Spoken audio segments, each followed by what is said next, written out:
what do you know? It's the full Monte Sports Show. It is Sunday, February 28th, 2020. I am your host, Monte Perez, a.k.a. The Sports Whisperer. You can follow me on social media. On Facebook, Monte Perez. On Twitter, MonteJP231. And on Instagram, Monte Perez2. Also, subscribe and follow on YouTube, Nuts and Bolts Sports. Definitely want to get more subscribers there. Appreciate all the views. Last week we had 35 states tune in across the country to watch the full Monte Sports. And we are trending number 3. Trending number 3 on YouTube. We want to get up. The goal is to do the show 5 days a week. So, I can only do that with your help. Only do that with your help. What does that mean you're trending number 3, Monty? I don't understand the interwebs. Okay, I'll show you. What that means is when you type in sports show, we come up usually 3rd, 4th, and 5th. And, of course, our drinking game. I have a feeling that we're going to do a lot of that today. Anytime you see one of these words, hear one of these words being said, take a shot, take a sip of orange juice, a sip of coffee, whatever your drink of choice is this morning. And, of course, keep the comments coming. We love having the comments on the top right-hand corner. Definitely comment. One of our ways to feel interactive during the show and get you guys involved. I don't always read all of them on the air as I'm working the board. I'm trying to, stay engaged with our great guests, but I do read them during the week, so keep them coming. We have the best guests all across the country, and this week is no exception. One of our fan favorites, A. Marie, is going to join us to talk about the Minnesota Vikings and what they need to do this offseason, and making his triumphant return, the one, the only, Rico Show Me the Money Graziano is back. He will join us in about 45 minutes to talk everything there is to know about the NFL. A lot of people are excited about Rico coming back on the show. It's not like he left. It's just Rico doesn't follow the NBA as much as a lot of sports writers I have on the show do. So we're going to bring Rico in. Obviously he's here every week. Rico is here every week during football season. But this is his off season. This is his time to spend time with his wife, his kids. I'm sure they want him back on the show so they can spend less time with him, because I know how annoying Rico can be. But, so Rico will be there at the top of the hour. And, again, we're going to get A. Marie on in about 10 minutes.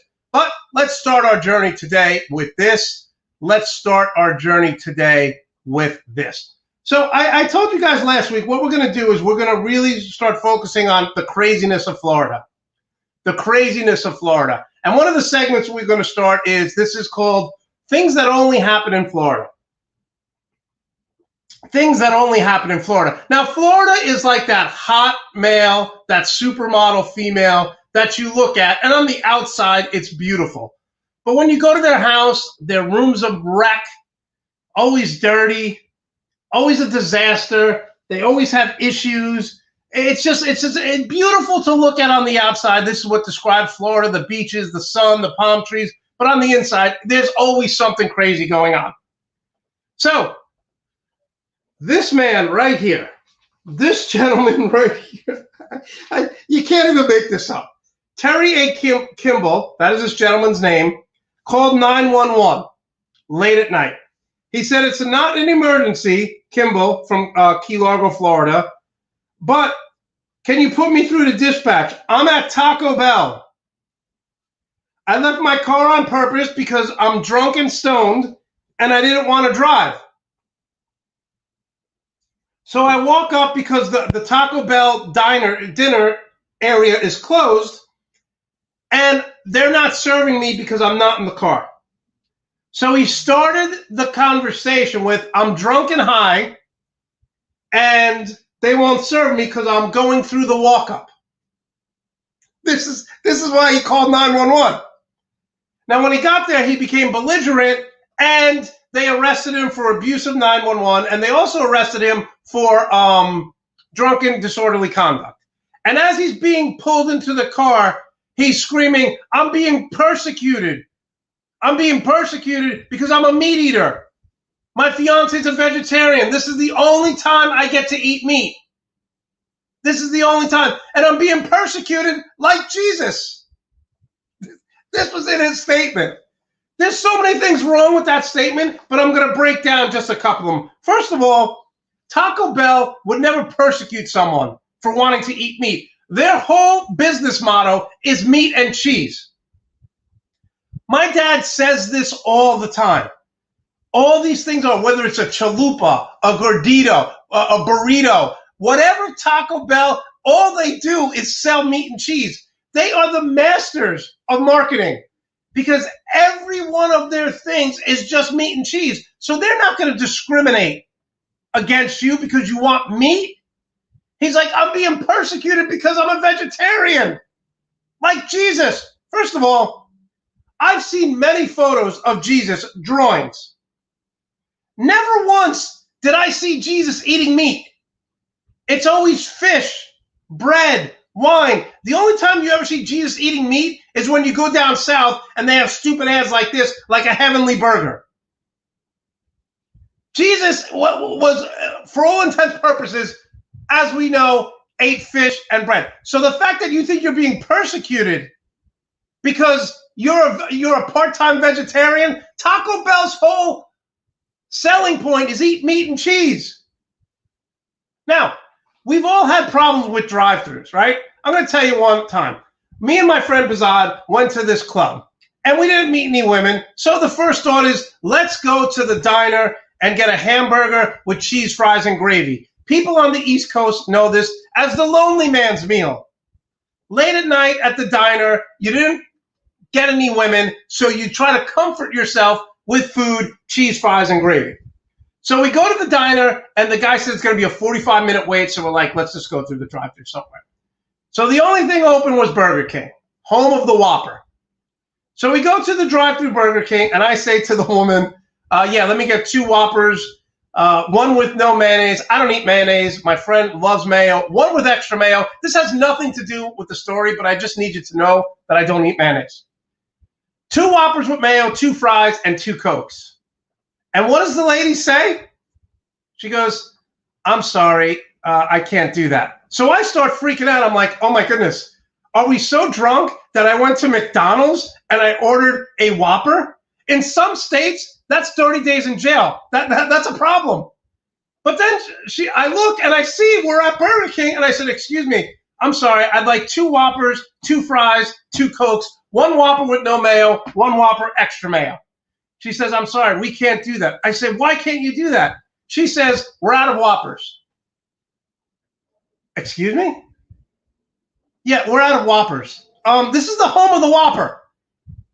The Whopper doesn't take vacations and say, okay, chicken fries, French fries. You guys take over this weekend. I'm going to the Hamptons. This is the home of the Whopper. How can he not be there?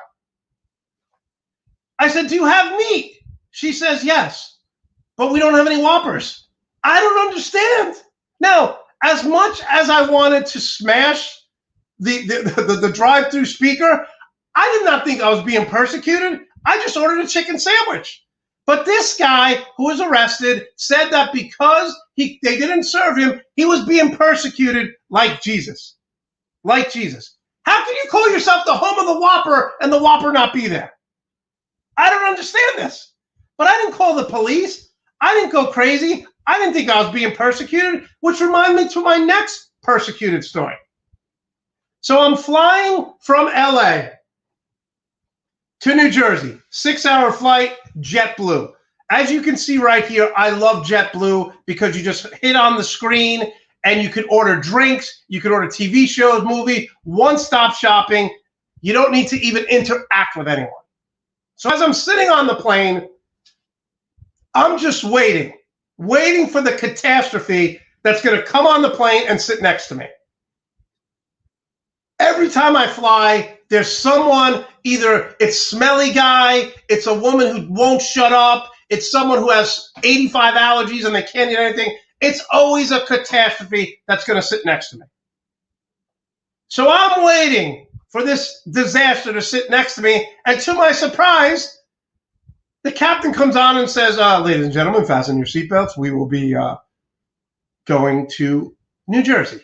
I literally wanted to dance in the aisle. I have the entire aisle to myself. There's no one. I'm ordering cocktails. I'm going to watch my movies. I'm going to be left alone. So I look across the aisle, and I see this man fumbling through his bags. He can't find it, and he goes, F it. He turns on his iPad. Obviously, he forgot his headphones, and he starts watching The Fifth Element with the sound turned up. Everyone on the plane can hear it. So I say to the gentleman, hey, man, can you turn that down? He says, I paid for this seat. I can do what I want. The flight attendant comes over and says, sir, you cannot play this loud. Everyone can hear it. Can you put it on mute? Can you lower it? Or we could give you a headset for whatever. I think she said $3. He's like, I'm not paying for a headset. I paid for the seat. I can do what I want. She goes, no, sir, you can't do what you want. You cannot play this movie. He says, that's why you guys are being replaced by jetpacks. What? Jetpacks? So far be it from me to leave this guy alone. I said, are you from the future? I said, who the hell is riding a jetpack? He goes, back off, pal. I fought guys double your size. I said, excuse me? He said, I fought guys double your size. Really? I'm 6'1", 225 pounds. What are you, David? You're fighting Goliath? You're fighting men who are 12 feet tall and 450 pounds? She's like, sir, you need to go to the back. I'm going to give you a headset for complimentary, but you need to go to the back because I can't have you disturbing the rest of it. He goes, I'm being persecuted like Jesus. Again, he's being persecuted like Jesus. I just had this happen 2 weeks ago at the Burger King. I didn't feel I was being persecuted. You're not being persecuted like Jesus. Let me just remind something. Jesus was tortured on the cross. You're being asked to turn down your stupid movie. How is that being persecuted? And he shows me his chain. He goes, we've been persecuted long enough. Who's we?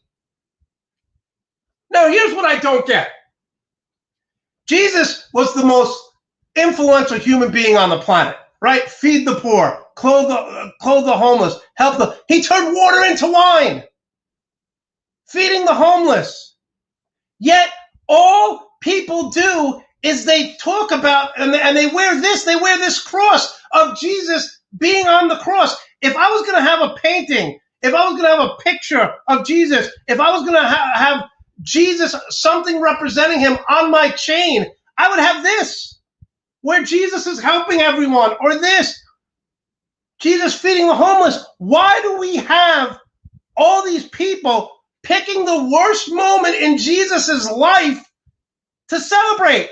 When people die, we don't, like, look, I'll give you an example. You think when this guy dies, they're going to show this at his funeral, the worst moment in his life?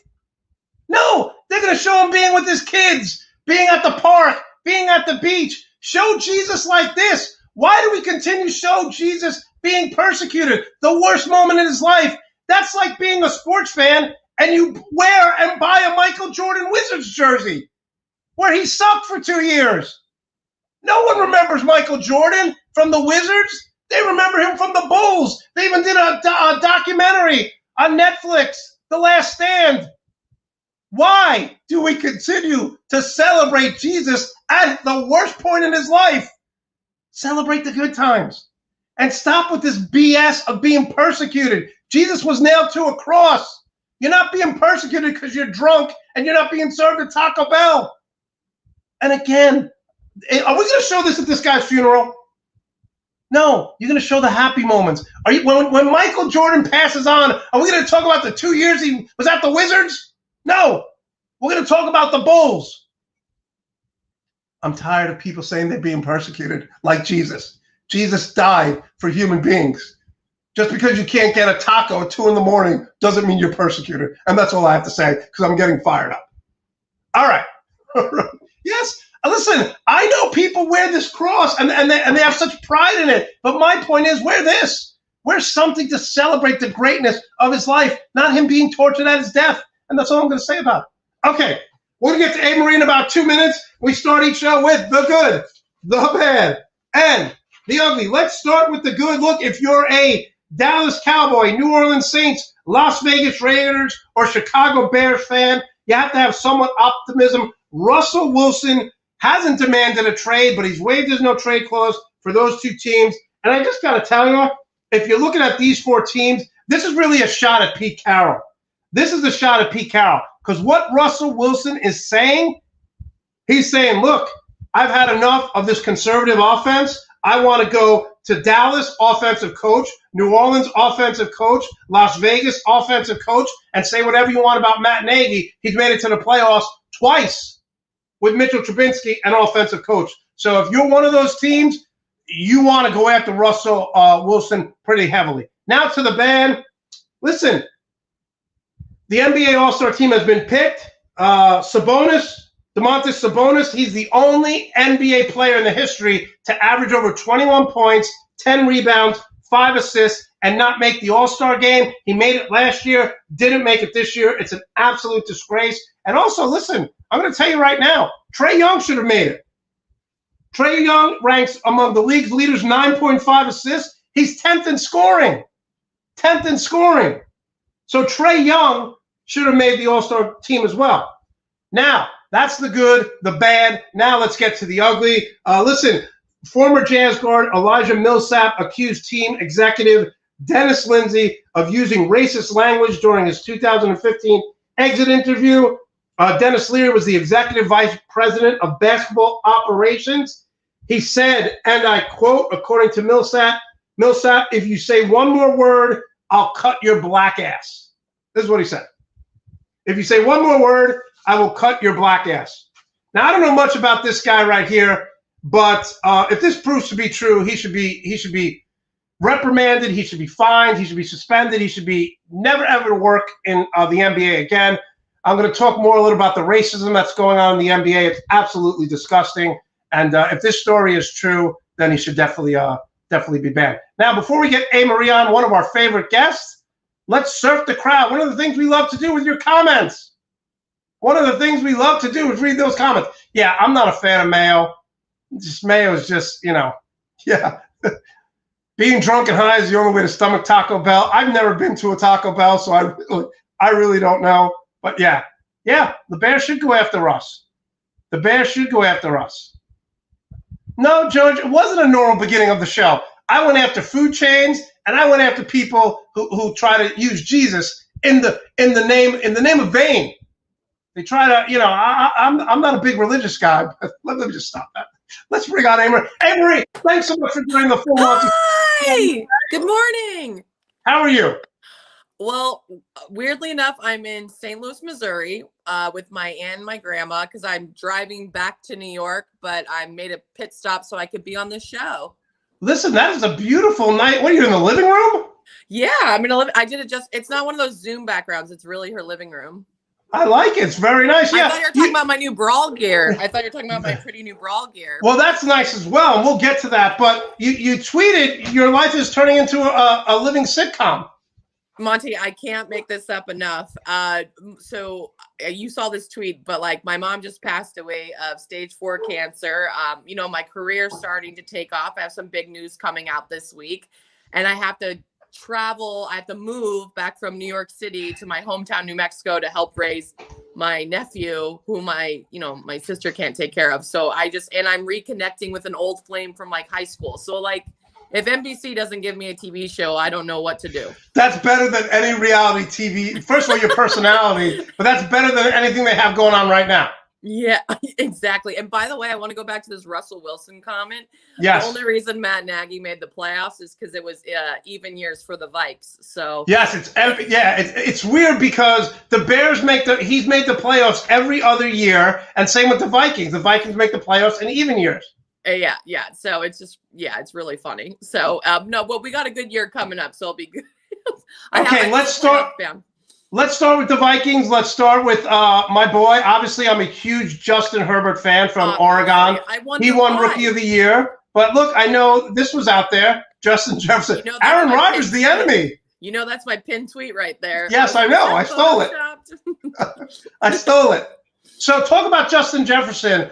Do you think he should have won Rookie of the Year, or did you give it to Justin Herbert? Okay. Let's not take away from Justin Herbert. I mean, he had an exceptional rookie year, and I really like the guy too. I just feel like if you're looking, it's the position quarterback. You're right. You're always going to be the most highly praised, or the most put down. I have the most put down quarterback probably, but but you got to look at this though. Imagine if Justin Jefferson wasn't in a run heavy offense and he didn't have 70% of the offensive snaps until like week 3. You know what I mean? So I can't imagine his numbers with the off year the Vikings had. So I'm excited to see what he produces in the years to come. But I definitely think he deserved it. And as a Viking fan, I was upset, but let's not take away what Justin Herbert did this year.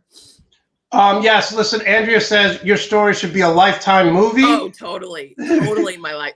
Totally, people love your brawl shirt. And again, I sent this on Twitter. People are saying sorry about your mom, sorry about your loss. Thank you so much. So I mean that's unexpected. So everyone is saying that. So I definitely wanted to share that. Going back, someone just texted connecting with an old boyfriend. Was this a Facebook thing? Because that's what happens on Facebook. Oh my God. It was just, I don't know what's going to happen, but it was just, we just like randomly, we've been in the same circles. We just haven't seen each other. He's from my hometown and we like reconnected and watched the boyfriend word on. It's very slow, but it's just like funny though, because I haven't seen him in 11 years. I just feel like it's just more and more a part of my Lifetime movie. That's so fun. Coming full circle. All right. I want to talk about Adam Thielen because didn't have as many catches as he normally has, but 14 touchdowns. I mean, what does this guy do in the red zone? Is it strictly because, your quarterback always looks for him even when he's double teamed in the red zone, or does he just step his game up? And that Kirk is consistent. Just his route running in the red zone. And also we have so many weapons between our tight ends too. Irv Smith and Kyle Rudolph have been exceptional, especially with blocking. And we have Justin Jefferson on the other side, wide out, distracting. So, and obviously Kirk and Thielen have this connection. So he was a monster in the red zone. And also, once again, as a run heavy offense, Dalvin can throw anyone off, right? Well, all of our running backs. So, I think Thielen can make the catches. Those one arm catches. It's incredible. His route running's unreal, though. So I'm excited to see what happens with him and Jefferson this upcoming year. Is she wearing purple nail polish? Is that always? Wow. Always. Bleed purple. So you are 65, okay? And wait, now I know in your Twitter feed it says that you are a life coach for Vikings fans. Who coaches you when you're down in the dumps with the Vikings? Well, I've had to step up. My mom used to, but now she's doing it from above. But no, I'm such an optimistic fan, and the Viking fans are the most bipolar fan base I've ever met in my entire life. So, I was kind of on hiatus after my mom passed. So when I came back, I'm like, do we still hate Kirk Cousins? Like, what's going on here? What have I missed? Like, because it's every I've never seen a fan base get so high off a win. And again, I'm a Packer fan, and get so low off a loss. It's like when they lose, the world is ending. When they win, it's like we're going to the Super Bowl. It's too extreme for me. Well, my favorite part is I'll see polls. Like, this is the Viking mindset too. It's like, they're like, would you rather go to the Super Bowl and lose or never go to the Super Bowl? I'm like, what kind of mindset is that? It's such a Viking mindset, but we're bipolar fans. But they're still bipolar about Kirk, but whatever. Listen, I'm a little hot and cold about your head coach, Mike Zimmer. 7 years. Again, 2014, 7-9, 2015, 11-5. Every other year, it seems like they're winning, and then they come off of a loss. He was 10-6, 2019. This year, 7-9. Where do you stand on this guy? I love Mike Zimmer. I think he's done an incredible job. I like a defensive mind coach. We've always been known as a defensive team, as an organization, but injuries, we're always missing something, or the only thing I don't get, and I'm a little about, is we can't hold an offensive coordinator. So I'm like, can't hold a quarterback. And I feel like we would have had a way better year. We were the 29th and 27th ranked defense, and we had none of our starters, a majority of rookies. So I feel like it would have been a completely different ball game if we had all of our starting amazing defenders. Can you talk about that? Because, again, is it because he doesn't give his offensive coordinators full reign? Is that why they keep leaving? Is it because he's so defensive-minded? Or is it because they're saying, hey, we can't work with Kirk Cousins? Why do they keep losing coordinators? I don't think it's it's not just Kirk Cousins. We can't even hold continuity at the quarterback. So, I mean, this is the longest relationship we've had with the quarterback in a while. And it's progressing, it's progressing. It's like you in your life, you don't have long-term. You're the female equivalent of the Vikings quarterbacks. Viking quarterback. Yeah, I don't do boyfriends. It's just like, then move on.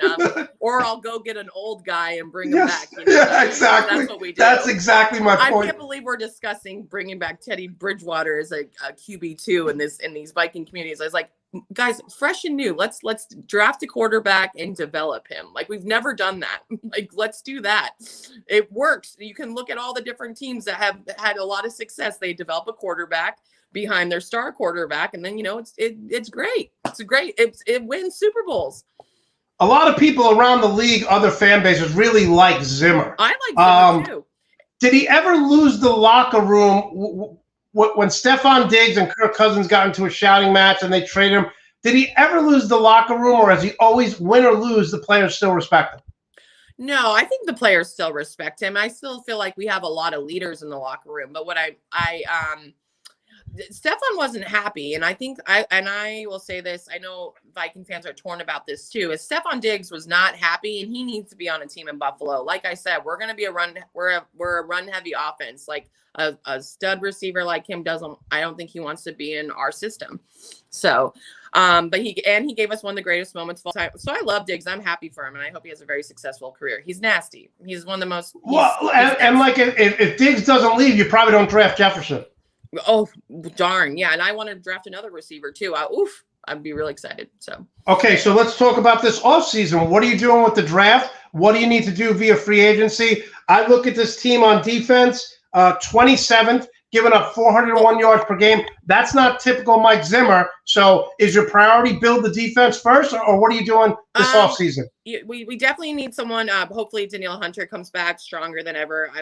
That was huge of us to lose Danielle Hunter, Anthony Barr. We had lost Eric Kendricks the last couple games. We lost our leaders too. And then I trust Zimmer. He drafts really good cornerbacks, but then we have a very young secondary. And then you have Anthony Harris, who already has one step out the door.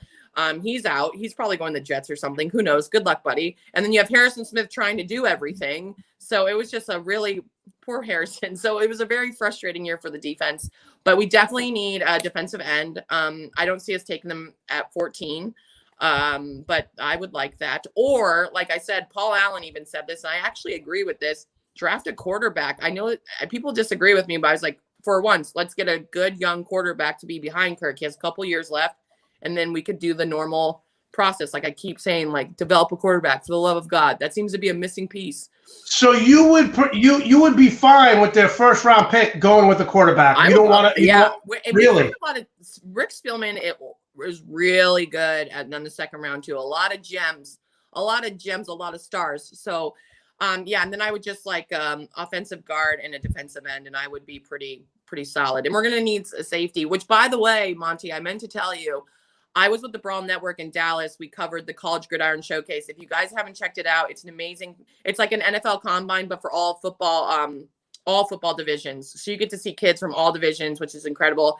And one of my favorites, DB's safety, Brady Brees from Oregon, was one of my favorite guys. And I was on the Viking scout. I was like, hey, we need him. I really want the Jets to draft Sewell, the offensive lineman who didn't play this year, but he's an absolute stud. Well, he'll be a Pro Bowl. He'll be a Pro Bowl for 10 years. George says, the Vikings need an edge rusher. Where are you going with that? We need the opposite of Danielle. So totally. I like that kid from Miami, Gregory. Sure, I can't pronounce his last name, but we definitely need that. So I just thought it was a weird. I thought it was funny that Paul said a quarterback. I was like, we would never draft a quarterback. Listen, if I'm them, I would even go after. He's not on the list. I would go after someone like Marcus Mariota. I think that your quarterback, Kirk Cousins, needs to be pushed. He needs to be challenged. I think. And Sean Mannion's not going to do it for you. No offense to Sean Mannion. He's been in the league 6-7 years, and we need someone. We need a solid QB2 behind Kirky Poo. So, yeah. So, but no, we definitely need an edge rusher. And I believe that Kyle Rudolph, Anthony Harris, and Anthony Barr and our Riley Reef are out. So we're going to have to fill those holes. Okay, so here's a tough question. Are you taking your running back or are you taking Derrick Henry if you have to take one of them for one game? I'm taking the chef. Really? I can't go against the chef. I can't go against the chef, Monte. You can't do that to me. You can't King Henry versus the chef. I got to stay loyal. I love him so much. Listen, he is so good. And what people don't, they think he's all finesse. He's a power guy. I've seen him run over people. He doesn't shy away from the holes. He can run up the middle. He can run to the outside. He's very good if they throw him the ball coming out of the backfield. And I think he's the most complete running back. He is the most complete, and obviously continue to build the offensive line. That gives Kirk more time and Dalvin. Like, people don't understand, it's not Kirk or Dalvin. It's like, give me an offensive line. That's another thing, a broken record with the Vikings. Fix the line. We'll be good. See, I think the defense healthy. I think the Vikings are in good position depending on what the Bears do at the quarterback position. Totally. I don't think I think the trade from the Rams to Detroit is not going to make Detroit better. Well, yeah, I don't think Detroit's going to be better. I think the Bears are the question mark. Packers, even on a down year with Rodgers, will win 11 games. So where do you see this team? What is their ceiling? What is the what? What is their ceiling? Like, how good can the Vikings be? We've been great the last couple of years. We just, like I said, we lost our entire defense. We had a top 5-10 offense this year, and we still, we were 7-9. But look at how incredible our offense is. We were just a young, very injured defense. So I think our defense we're gonna be back taking over the NFC North over the Packers. Yeah. Do you remember one of our 2 games this year? You remember Dalvin? Yeah, I remember. I was so annoyed because he dominated that game, and the Packers couldn't stop the run. And also, when we have our amazing Zimmer healthy defense, you get after Rodgers. We know how to shut you guys down. Okay, here's another question I have. You talked about your 2 tight ends. I think they had 58 catches combined, so it was almost. Do you want a stud tight end like a Travis Kelce, like a Kittle out in San Francisco? I think Irv Smith has actually a lot of potential. We're even talking about moving him maybe to wide receiver 3, but and Kyle Rudolph is going to leave. He's too with his, I love him so much, but with his age, and he is one of the top paid tight ends, we can't afford him. It's too much for what we need. So he'll be out. So I like Conklin too, though. I like Conklin and Irv. So, but I would like another tight end too. So you have no problem with tight end by committee? Nope. I love Irv Jr. I think he's going to be he keeps getting better and better. Okay. So I look at this team and I say, okay, wide receiver, phenomenal. Tight end by committee, the best all-purpose running back in the NFL. And then I look at CJ Ham. Yeah. And I look at your quarterback and I say 75 to 80% of the time you're going into a game where your quarterback is the worst quarterback on the field. So how do you combat that? I think Kirk is progressing. I think you're still high on him. I don't understand why you're still high on him. You know what he is? He's your basic dude who, your parents would be happy if you married him. They're like, oh, good. He's like a basic, boring dude who can get the job done. He's nothing fancy. Nothing fancy. No, he's nothing crazy. I know he's not. Hey, you saw him be a little mobile this year. I love when he rushes. It's so funny. But he's a consistent quarterback. He can throw the ball. He can hand off the ball. I think he can manage a game. I think we have to deal with him for the next 2 years, and I don't think he's bad. I think he can get the job done. See, the way I look at it is, and I'm spoiled because Aaron Rodgers. Rodgers can win a game. Aaron Rodgers can win a game at any time. I don't want my quarterback, especially with the way the NFL hurry up offenses, pass heavy. I understand that the Vikings and the Titans are one of the teams that want to run the ball every game no matter what.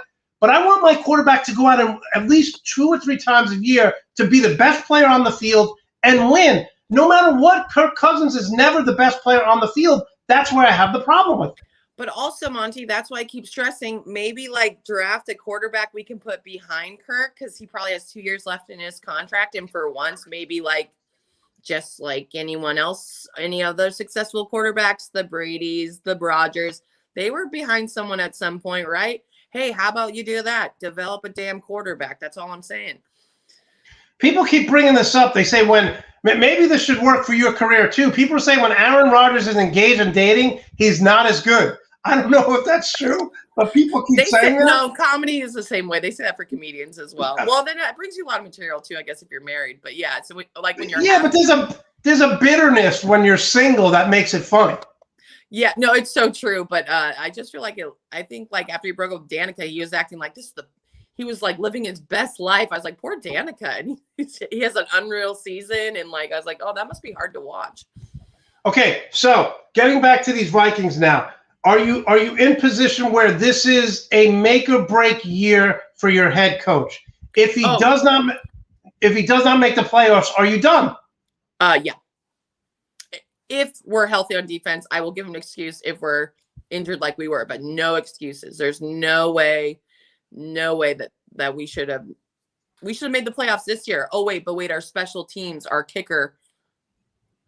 Yeah, Bailey was so inconsistent this year. And not that I'm going to blame special teams, but they caused a lot of problems for me this year. Okay, so here's what I'll say. Right, you look at Sean Payton with the Saints out without his played 3 quarterbacks this year. They won. My whole thing, and I love your head coach, but I think he needs to just turn over the offense. I think he still has a hand in it. Yeah. And, we passed down the job to Kubiak's kid now, which that's a weird Viking thing we do, too. I'm like, do we have to always give it to a family member? Is this like a thing in Minnesota? We're just going to like pass it along to like a kid or something. We'll see what he can do. But, maybe he'll be more modern than his dad. So he still has his hand in the offense. Like, why doesn't he just say, hey, like I give Matt Nagy credit. Week 8 and 9, he says, I'm done calling plays, and they got better. Like, take your hands out of the offense when you're a defensive coach. I agree, because I think I'm onto this, because I'm telling you, look how often we lose offensive coordinators, and it'll be like even in like the middle of the season, I'm like, what happened? Zimmer. So, and he's had exceptional Pro Bowlers on both sides of the ball too. So, look at all of our offensive weapons. There should be no reason why we're not winning. Like, I mean, incredible. let's say I'm taking your side. I'm saying Kirk Cousins is good enough. You look at the skill positions around him, right? You look at the skill positions around him. You look at all these players, right? Phenomenal players. They should be better offensively than they are. Correct. But then also our defense gave up too many points this year. Our offense was scoring. Our defense gave up too many points. Okay, last question before we you could tell us all the good things that are happening with your career. Would you like to see J.J. Watt as potentially that edge rusher in Minnesota, or it's just too much money for you? It's too much money and just the injury prone. I love J.J. Watt, though. I mean, I wouldn't mind it, but nah, I'm good. So you want to go younger, draft an edge rusher maybe in the second round, later in the round. You wouldn't. Let's say J.J. Watt says, listen, give me $12 million a year plus bonuses. Okay, you still wouldn't do it. I would deal with it. Okay, but it's not something you're targeting. No. Okay, so put you on the spot here. Vikings win. The over-under is 10 games. Do the Vikings win 10 games next year? Absolutely. Really? You're that confident? If I have all of my defense back, yes. Wow. Okay, so playoffs. Yes. Okay. All right. We're going to hold you to it. We're going to hold you to those. We'll mark this too, because they owe me now, especially because my mom, they owe me a Super Bowl now. Okay. It's time. For the love of God, it's time. Who put that? Would you rather go to the Super Bowl and lose or not make the Super Bowl? No, but random Viking fans in our community just post crazy polls like that. I'm like, why are we even putting that mindset out there? Yeah, like it's just crazy. By the way, that is a beautiful sweatshirt. Talk about where you got that. I work for the Brawl Network. If you haven't heard the Brawl Network, get on top of it. We have merch on our website, brawlnetwork.com. I host and produce a Vikings podcast, and then I produce a podcast called The Players Brawl, which is with former Minnesota Vikings Aaron Henderson and Jamarcus Sanford. And it's a really cool story. Anyone with a dream that's faced adversity, especially NFL players.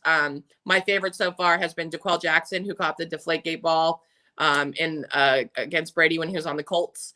But anyways, there's a lot of Michael Orr, like there's a bunch of good episodes too. But anyways, check it out, Brown Network. They're doing big things. We had a huge beginning of the year down at the College Gridiron Showcase. Just check out our goods. We're doing a lot of good stuff. A lot of good and stuff. What's your big announcement? Are you going to reveal I can't say that? it yet because of you can't say it. because of contracts. But I also have my comedy album coming out this fall.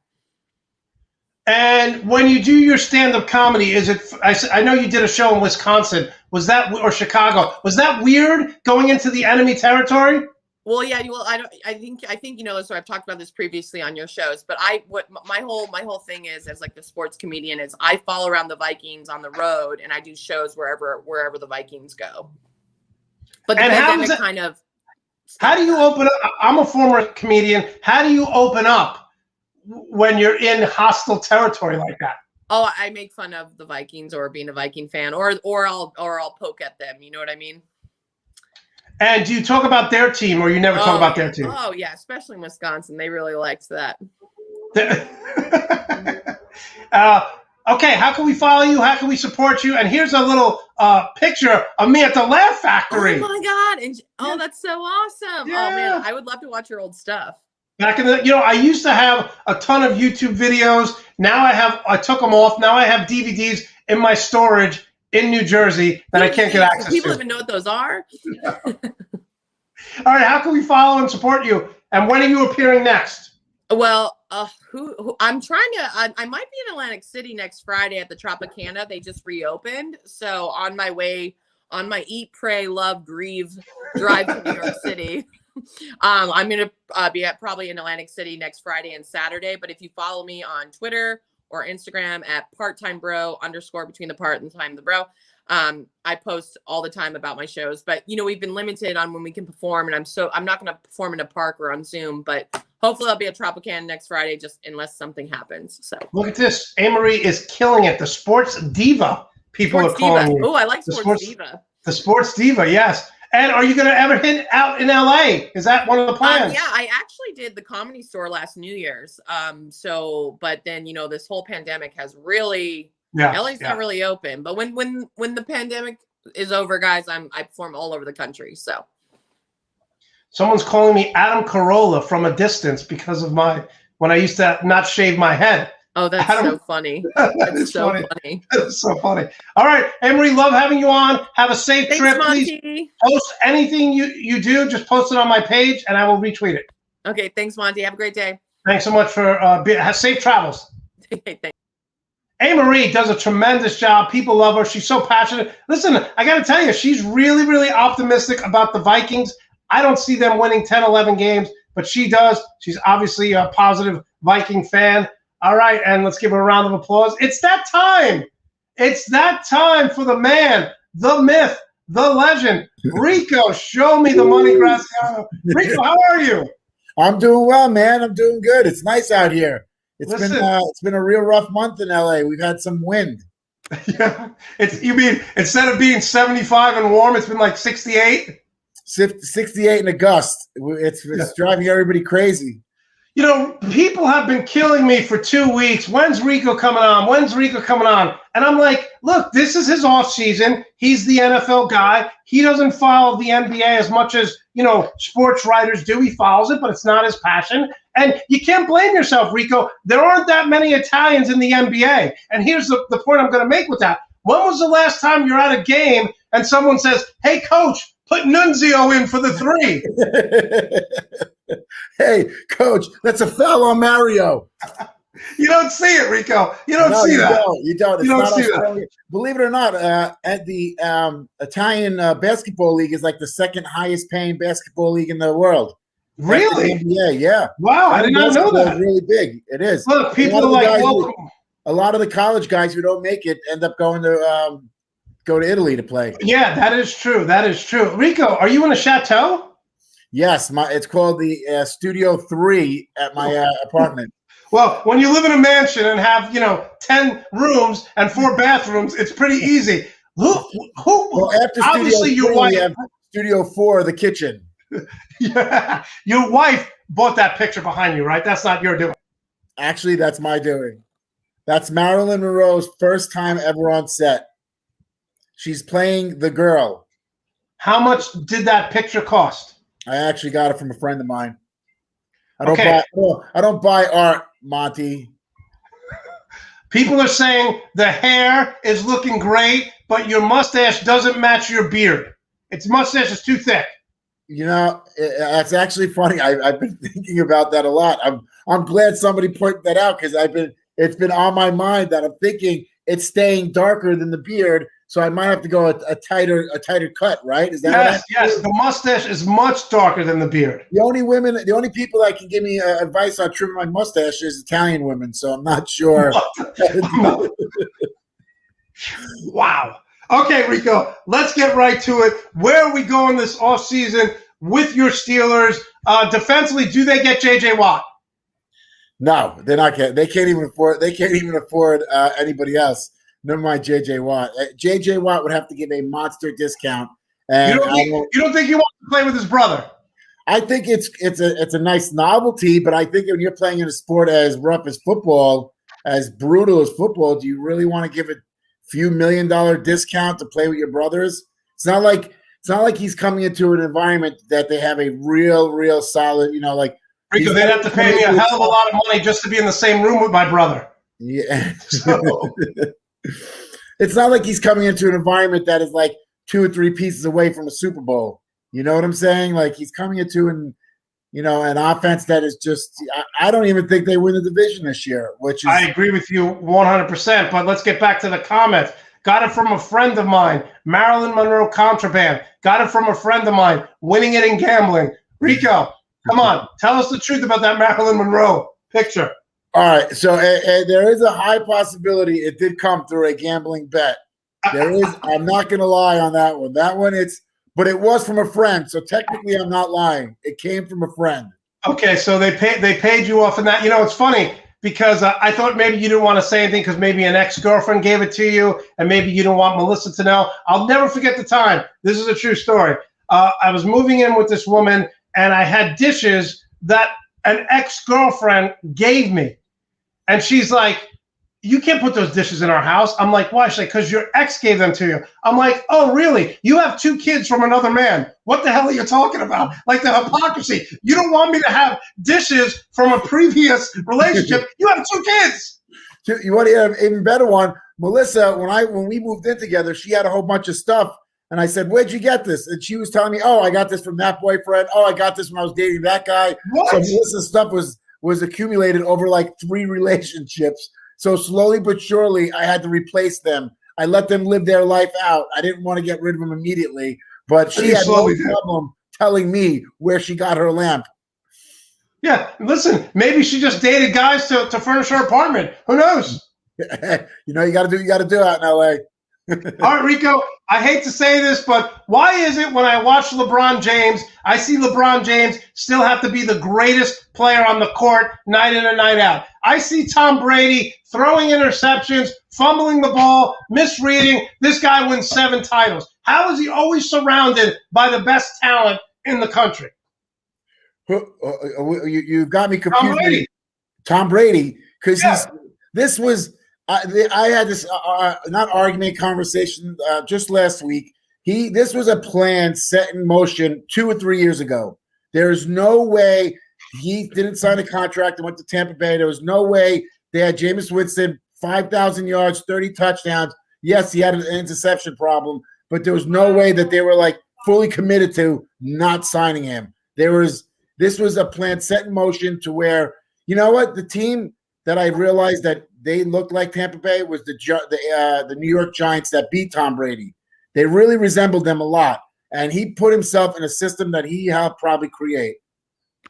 But Rico, we see this all the time. Aaron Rodgers can't get wide receivers. Aaron Rodgers can't get skill position players. LeBron James, you watch that Laker team right now. When Anthony Davis is down, they have no one. How does Tom Brady always get the best players around him?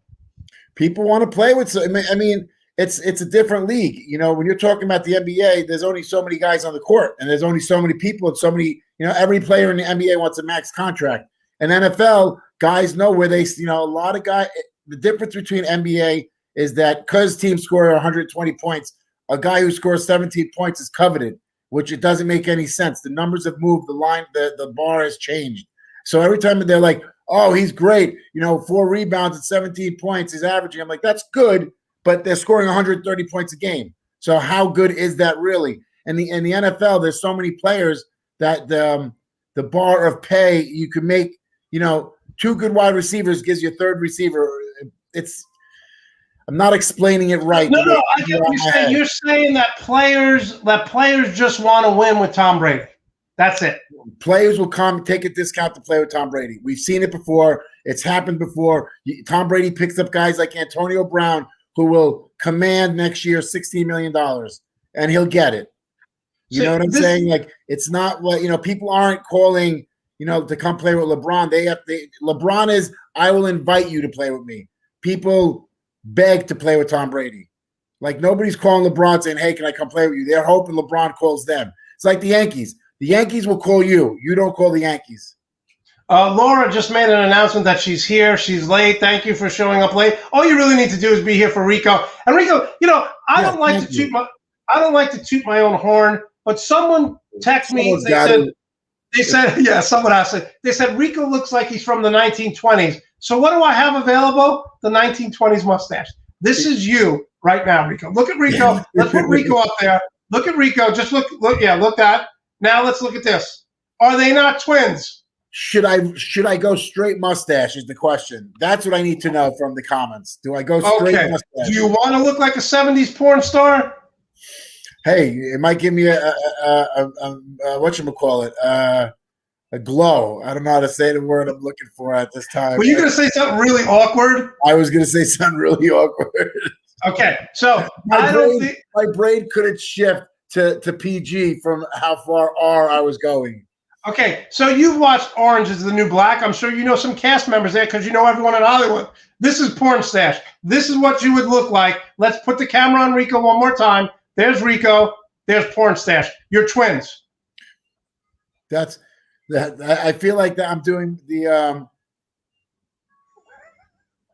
I'm actually a little better looking, to tell you the truth. Well, Rico, you're a very attractive man. I say that with an unblemished record. It's kind of funny. You put up a picture of a random guy with a mustache. I'm trying to think of what to say. I'm like, yeah, this show has gone off the rails. I don't think. See, look. Thank you, Cynthia. No straight mustache. Yeah, no straight mustache. Is it for a role since you're a superstar out there? No, I haven't. Nothing's been popping up, but you know what? That's the nature of the beast right now. That just all the guys that have been sitting on the sideline are taking incredible discounts to work. Start working. They're like, they used to make $5,000 a day. Now they're like, well, $1,500 deal. It's the business is in the middle of a big shift. People have to pay their bills. That could be your new nickname, Porn Stash. All right, let's get to some NFL stuff. Talking with Rico Graziano here on the Full Monty Sports Show. I sent Rico some questions, and there weren't a lot of questions, but Rico's text back to me, wow, that's a lot. It's called prep, Rico. When you get a script, and obviously you don't read more than one line because they don't trust you, but if you had a whole feature role, would you say, wow, that's a lot, or would you just do it? Yeah, I'll do it, but I'll tell them, wow, that's a lot. You sent me 2 pages. It's just you would double spaced. So when I didn't read it right away, I just looked and scrolled. Rico, when your reading comprehension is at a 5th grade level, I got to really make it easy for you. It's more closer to a 7th grade level. I really paid attention up to 7th grade. After that, once you started liking women, that was it. What's that? Once you started liking women, your scholastic career was over. That was it. Okay. Who's screaming in the background? Bring him on. Where is he? That's my little one.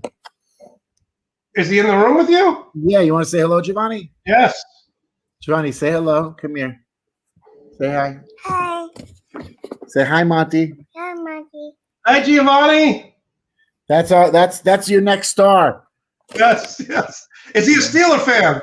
Yes, he had no choice. He was born and bred into it. All right, Rico. Who's winning the AFC East and why? We're going to go through every division right now. All right. I'm taking the Dolphins. You're taking the Dolphins, really? Yes, I think they're going to get a quarterback now. This is the Bills division. Josh Allen is the star of this division. There is no ifs, ands, or what's about it. The Patriots, the fact that you're saying the Dolphins, who's starting quarterback? You're picking a team that does not start a quarterback. But the Bills have no running game. The Bills have no running game. People are talking about going to Miami to play. They just have a number 1 draft pick that apparently they don't trust. Tua, they don't trust him. They don't trust him, but I think they're gonna get a quarterback some way, somehow. I'd love to see Mariota. They're already done with him. I would love to see Mariota. Wow, that's interesting. I thought they'd push through for at least another 2 years with him. I can't believe that they. So you have the Bills no matter what. Bills no matter what. My money's on the Bills. AFC North, I'm taking the Ravens again. Yeah, I wrote down Pittsburgh, and it breaks my heart because they did win. You don't think the Steelers are winning that division? Offense is a mess. There's no continuity to the team. I have to go with the Ravens myself. Okay, I'm just gonna tell you right now. I'm gonna be so annoying next year. I may start a segment of the show at just 30 minutes on the Carson Wentz Power Half Hour. That's what I'm going to call it, because Carson Wentz is going to dominate that division. The Jacksonville is going to be rebuilding. The Texans are a mess. The Titans, all they can do is run the ball. This is Carson Wentz division. They're going to win 12 games. He's going to be the MVP. What do you think of that? I think MVPs. I was really with you. You had me going along. We were together, and then all of a sudden, you just went off the rails and went back to your Carson Wentz crush. No, he's not going to win MVP, but he's going to have a much better. Easy going to have a better year than this past year, without a doubt. But now he's back. Now he's back together with Frank Reich. And it's gonna. It looks like a beautiful relationship again. I love yes, this. It does. I love the fact that he went after him and gave up draft picks for him is really shows a lot of what he believes, how he believes in him. I'm just going to say this right now. I love this shirt. I love the way this looks. People are mocking my color coordination. Well, it's tough with the, I just have to say, it's the first time I've been on since the plant. It's a really nice. I've seen it, but the fact that I haven't been on with it to let you know personally how nice the plant looks. Rico, I said this last week. I always, when it comes to dating, when it comes to decorating my apartment, always let women do it. Oh, they know better than men. But I did this whole background by myself. I remember you sent me some pictures. What do you think? Yeah, remember? And my mom made the blanket. You see the blanket? My mom made the Oregon Duck blanket. Your mom, you know what? A lot of moms don't like their kids, but yours definitely loves you. Listen, if there's someone who shouldn't like me, it's my mother, because I'm the most annoying person on the planet. So she's a saint. With all the kids that she has, the fact that she has time to talk to you, you should really feel flattered. Never mind knitting you a blanket. You're 100% right. Okay, let's move on. AFC West. Listen, for the next 10 years, this is going to be the battle, right? It's going to be Justin Herbert and the Chargers and the Kansas City Chiefs. Do you give any credence to the Oakland Raiders or the Denver Broncos for making a move? No, I don't. It's Kansas City. You got the GOAT. You have the new GOAT. The GOAT who looked terrible in the Super Bowl. That's what happens. No offensive line. That's why I have no faith in what Pittsburgh's doing, because they have two pieces of a 6-piece set. And no offensive line. You have the best quarterback in the game back there. It doesn't matter. Doesn't matter who's back there. I'm just going to leave this up here while you talk, because it's literally your twin. It's you really, because he's not a bad-looking guy. Rico, you're an attractive man. Thank you. Monte. I feel, once you get married, the woman you married to makes it a point to slowly remind you that you're not that attractive, so you don't go out of the house with too much confidence to where you think that you could talk to other women. It's so funny when people ask me about you, like on text. I'm like, Rico's a great guy. If looks and personality don't factor into it.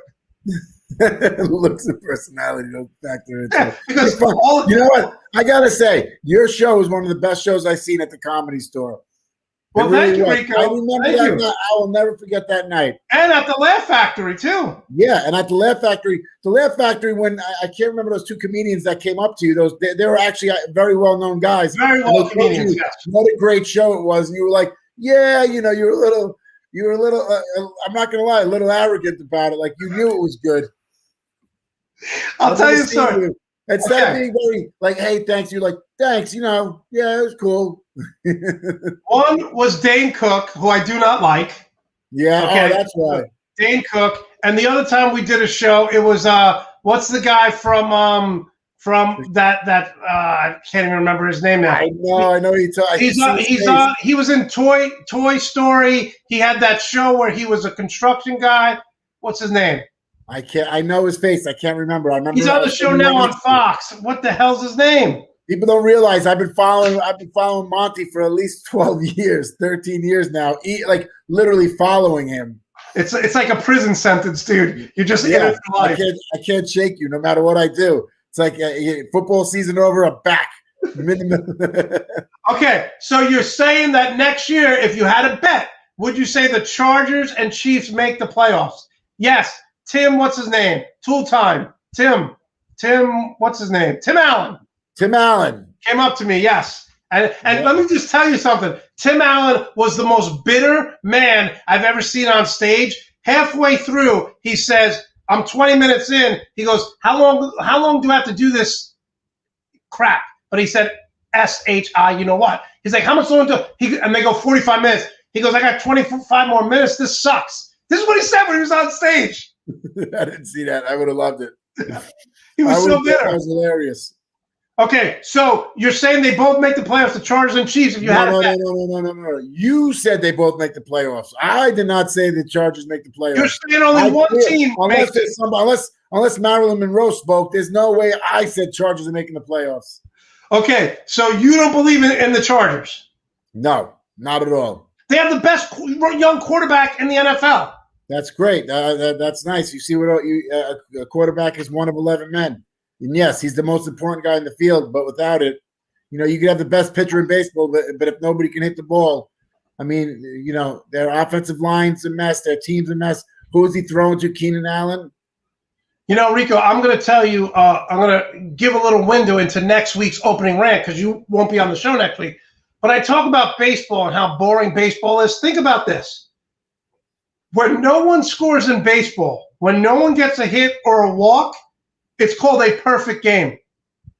That's how boring baseball is. No runs, no hits, no one on base. They call it a perfect game. I was at a perfect game. It might have been, no joke, the last inning is the best inning in baseball you'll ever be part of because the stadium is going nuts for that last 3 outs. Because again, you're pent up. You're all like, you're backed up. You're waiting. You saw a no-hitter. I saw a no-hitter. Doc Gooden at Yankee Stadium. Wow. He threw a no-hitter at Yankee Stadium. People, we were hugging each other. Random people. I had no idea who the guy next to me was. I was hugging him. The place. Is that why you're banned from Yankee Stadium? You got a little too close. They got. The hug was a little more. I didn't let go as soon as I should have. Yeah, Rico's on top of his game. I think we got to put Rico on once a month because he comes so fired up because it's not a weekly thing. Yeah, it killed 7 every. I need 14 days to wake up. You need a break. Rico, by the way, did you see my opening rant? Yes or no? No, I did it this morning. Okay. I had to feed another human being. Okay. I'm just gonna reiterate it because you're Italian. How many Italians have Jesus on the cross as a necklace? All of us. We get it at confirmation. That's what I'm saying. And here's my point, Rico. Since if they don't wear it, they have it somewhere in a jewelry box. Yes, they have, or they have this as a painting, right? So yes, I said this. I said, I don't like this. Why are we remembering Jesus at his worst point where he was tortured, where he's suffering? Like if I was going to have a Jesus picture, I would have this, or him feeding 500 people, or him turning water into wine. I said, having Jesus who's suffering so bad, as remembering him, it's kind of like having a Michael Jordan Wizards jersey where he suffered for 2 years. No one's going to remember Michael Jordan when he dies. They remember the Bulls. It's like remembering this guy. They show this at his funeral, right? Hey, remember when John was drunk? No, they're going to show his best moments. So I don't understand why Italians have this as the greatest moment of Jesus' life.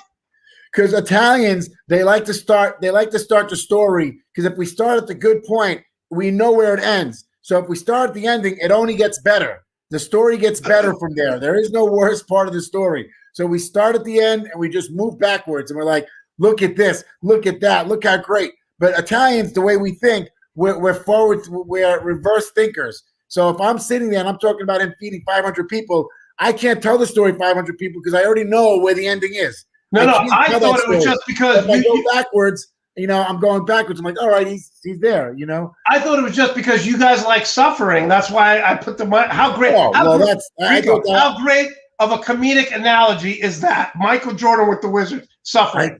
Yes, it actually Italians do like to suffer. I thought that was being without being said. Without being said. All right, let's get to the NFC, and then we'll get your last rant, and we'll have you on in a couple weeks. Again, Rico's not going to be on every week. He'll probably be on once a month until football season starts. As you can see, giving him the layoff, it's like LeBron when he sits 2 games. Rico's on the top of his game right now. You're fresh. Top, fresh, up. Got my all right, Rico, to me, this is the Washington football team division to lose. Am I wrong here? And what the hell are the Cowboys doing with Dak Prescott? You're wrong a lot today. Apparently, I'm glad I missed the beginning part of the show, because it seems like that you must be on a wrong streak. Because the reality is that this is the Cowboys division. They're the best overall team. I would love to say the Giants. I just don't believe in Daniel Jones. Rico, how can you say this is the Cowboys division when they haven't been to a Super Bowl since the mid-'90s? You talk about the Cowboys like Knicks fans talk about the glory days of the Knicks, who haven't been to a championship since 1999. Where are the glory days of the Cowboys? Dak Prescott's coming back. When Dak Prescott gets on that field, he's got Lamb, he's got Cooper, he's got to cast the characters around him that are going to make this team a much better offensive team. Their defense wasn't terrible. Trust me, nobody more than me wants to rip on the Cowboys. But so you have no faith in Washington? No, I don't. Who's going to be their quarterback? Who's starting for them? They're going to draft a quarterback. Okay, so again, there you go. Here, you know what? The best team in football without a quarterback is nothing. Okay, so you're saying the Cowboys rolled through this division? Not roll, but win easily. And you don't have any faith in another team making the playoffs from this? You don't think the Giants or Washington will make the playoffs? Well, because of the extra playoff spot, it's hard for me to calculate because it's only been 1 year of this new playoff spot. So it's hard to calculate where, it's just, three teams came out of one division this year, which is just really weird. Okay, let's go here. Packers division, obviously, right? Yeah, they own the division. They own the division right up to the championship game. They'll be there.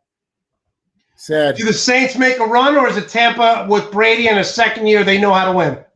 Nope. I think the Saints. Last night I was looking at. Oh, stop with the Saints love. Stop. I'm not. There's no Saints love. I just think the Saints win the division again. They go nowhere, and I think Brady and Tampa Bay go further in the playoffs. But I don't think that this is a gimme division for Tampa Bay. Okay, don't let George influence you here. It's going to be the 49ers. It's not going to be the Rams. I hate to say it. I wrote the Rams down last night, and it's a full-on George influence. There's no ifs, ands, or whats about it. I picked the Rams because of George. Because every time I go against George, they don't work. When I go with George, it works. So I'm going with George. You like the Rams. I honestly do like. Here's the thing: is that what's going on in Seattle? I don't understand. They had 12 wins this year. They only lost 4 times. Russell Wilson's tired of playing for Pete Carroll. Is that what it is? You think he's tired of playing? He picked 4 teams. He picked Dallas, Chicago. He picked teams that have offensive-minded coaches. That's a statement. Russell Wilson said, I don't want to be traded, but if I'm going to be traded, here are the 4 teams I'm going to go to. All offensive coaches. Yeah, well, I don't want to be he's not going anywhere. They're not letting him go anywhere. Nobody's got the capital for Russell Wilson, because if they did, it would be entertained. And he gave 4 teams that don't have what it takes to get a Russell Wilson. Why are you picking the Rams? I don't understand. San Francisco's going to be better. The Cardinals are going to be better. They're working on their offense. Their defense is they have a great defense. How do you even argue it? Honestly, I think the Rams really, and it has nothing to do with George, even though George did influence me a little bit. It's the Rams. It's the Rams division to lose. Listen, George is talking about Stafford like he's I know, like he's worth the 2 first-round draft picks they gave up for him. Exactly. I mean, did you see what the Colts gave up for Wentz? A second and a third rounder. I know they could have did the same thing. I think that they came into the bargaining table too strong, and the Lions were like, really? Oh, okay, yeah, great. We'll give you 2 first-round picks. And here's the thing. Let's be honest here. Matthew Stafford is not Kyler Murray. He's not a scrambler where he's going to run for 100 yards a game. And George is talking about him like, oh, he can open up the playbook. He's a slight upgrade from Goff. No, he's a better thrower and he's got more precision than Goff, but he's got no running ability. It's not like you're going to see this guy. You're not going to see him running. He's not beating any edge defensive player around the corner. That's for sure. Yeah. Really, George? We can say this to George a lot lately. Really, George? Yeah, I like that. Really, George. Really, George. All right, Rico. His entire playbook. Oh, yeah, I'm sure he can, George. He'll pull a quarterback sweep right outside, right to a 15-yard loss. Thank you. They gave up way too much. All right, Rico. Now let's get to some really quick-hitting topics here. Talking with Rico, Show Me the Money Graziano. He's back, ladies and gentlemen, on the Full Monte Sports Show, live on YouTube. Who has more touchdown passes, Drew Brees or Big Ben? Big Ben. You see, you thought you were going to get me to say Drew Brees. Look at your face. I don't think Drew Brees finishes out the season. Rico, what? I don't understand your love for Big Ben. He hasn't won in years. He's terrible. Big Ben will be on the field for all 16 games. Drew Brees, on the other hand, they're waiting for him. They're begging for him to do something wrong. They're begging. Well, I like this line. Matt Stafford can't scramble eggs. She's 100% right. I don't know if Andrea's waking up in Matt Stafford's kitchen. That's kind of sounding like a stalker, but okay, we'll take that. All right, more passing yards. Actually, before we get to that, more yards. Michael Thomas, Justin Jefferson, or Julio Jones. More receiving yards. I got to tell you, I think Julio Jones has. I think Justin Jefferson has 1,500 yards next year. Justin Jefferson, I'm going with. He's a beast. I mean, he's a boy, but he's a man amongst boys on that field. Once he steps on that field, he's just like his hands are made of glue. Rico, did you pick him up in fantasy football? No, I didn't, but I will maybe this year if the price is right. He's a top 7 wide receiver, right? No doubt. Yeah, without a doubt, he's probably a top 5. Yeah, and I don't know about Julio Jones. I think Michael Thomas will have 90 catches. He'll come back. He got surgery right after the year. He was injured. Okay. Yeah, he had some weird issue too going on that nobody knows about. I didn't get it. I don't understand. Yeah. He came out against. There was something a little off going on. Yeah, there was something not. Yeah, listen. I agree with you, Laura. I can't put faith in Big Ben. Like Rico loves the guy. I don't understand. Well, he did bring us home 2 rings. Rico, when's the last time you were in a Super Bowl? You can't forget, Monte. You can't. Listen. When was the last time you were on stage? You were amazing. You crushed it the times I saw you. You were literally one of the funniest comedians I've ever seen. You should still be on stage, but yet here we are. You're right, Rico. You know what? When you compliment me like that, I really can't go against you. Okay. Final question: who's going to have more passing yards, Carson Wentz or Justin Herbert? Wentz. I'm with you on the Wentz train. Me, you, and Levi are on the Wentz train, baby. We still have a lot of faith in him, and I think he's gonna have a great year. I think he's gonna spend the fact that he's gonna shut the mouth of a lot of people in Philadelphia is gonna make me so happy. Rico, would you pick Carson Wentz as your first quarterback late in the second? When do you pick a quarterback in fantasy football? 4th round? 6. Come on. 5. Yeah, we don't pick a quarterback that early. Very rarely. We picked Russell Wilson up and early, like in the 5th round or late. Would you feel confident going with Carson Wentz? No. Yes, as a quarterback. As your fantasy quarterback. Yeah, totally, 100%, without a doubt. I feel comfortable with that. And Levi's on board with Carson Wentz going to the Colts. We were on board before the trade. We both We actually joked that we Monte might have talked us into Carson Wentz 2 years ago when you were all over it. Okay, final question before we get to your rant. Fantasy football, you won 3 out of 4? Yeah, 3 out of 4. No, I won 3 out of 4. One in the fourth, I got third place, so I got paid. You won a ton of money this year, correct? Yeah, a ton of money. Okay, before we get to the final question, look at that. Yes, 100%. We need to put Wentz on the little bingo card that we have here because I'm telling you right now, I'm going to be so annoying with Carson Wentz. They may have to get a restraining order against me. But Rico, my question, he's going to turn into your next Rex Ryan. Rico, what is your plan? When do you start preparing for fantasy football? So me and Levi have shifted a lot of things into the stock market because we've gotten very brave and we have a lot of play money. So our conversations are very stocky lately, but we've made a commitment to drop it when it comes down to drop it when it comes to football season. So officially we start talking about drafts and do mock drafts after the NFL draft. Once the draft is laid, then we go into the conversation. We talk about it still, but not as much as we, stocks lately. Okay, Rico. So here's the deal. Podcasts. Here's the deal, Rico.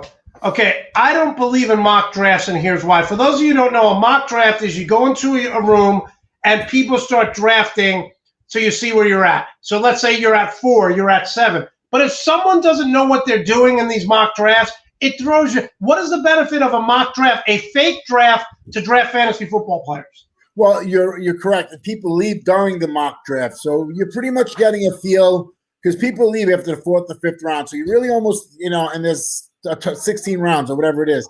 But so you're really only getting a feel of the first 4 or 5 rounds of where people are picking. Like, are they picking a certain running back higher than they should be? But we do a lot of them. Like, whenever I'm sitting around and I have nothing to do, I'll do a mock draft and do for the first 6 or 7 rounds. Can I ask this question? You live with your son and Melissa. Yes. Does Levi have a girlfriend? No. Okay. So I can understand Levi's obsession, but you have a life. You sound like a nerd who never leaves his basement and never dates when you're talking about these mock drafts. Well, I mean, to be fair, I could say it's the pandemic, but I've been doing it for years, so I really can't blame the pandemic. I'm trying to get into this thing to blame the pandemic for things that have been happening for years in my life because it makes me feel better about it. One of the things, I lost about 30 pounds. I gained back about 8. I just lost 2 this week. But a lot of people have gained weight during the pandemic. But my one friend, Mike, he's like, yeah, man. He's like, I got to get down, to my goal weight. I go, you've been saying that since 8th grade. Like, don't blame the pandemic. You've been big your whole life. Like, your goal weight was 6th grade. I'm surprised that you put on 8 pounds because I lose weight watching your posts of you at the gym and bike riding. It was the big. I think when your bike got stolen, it broke my heart more than anybody. I literally said to Melissa, "We should just buy Monte a bike." She looked at me. She goes, "What?" I said, "Don't you see his posts?" I said, "He's always riding." It breaks my heart that somebody lost. Melissa is like 99% of the women. They don't pay attention to me. So she's like, Melissa doesn't pay attention to me. All Melissa knows is stick with Monte. He's going to be on the air soon. It'll bring you money. You'll get paid. Melissa doesn't pay attention to me. No, she doesn't pay attention to me either. Well, you live with her. I can understand that. You're annoying. Yeah.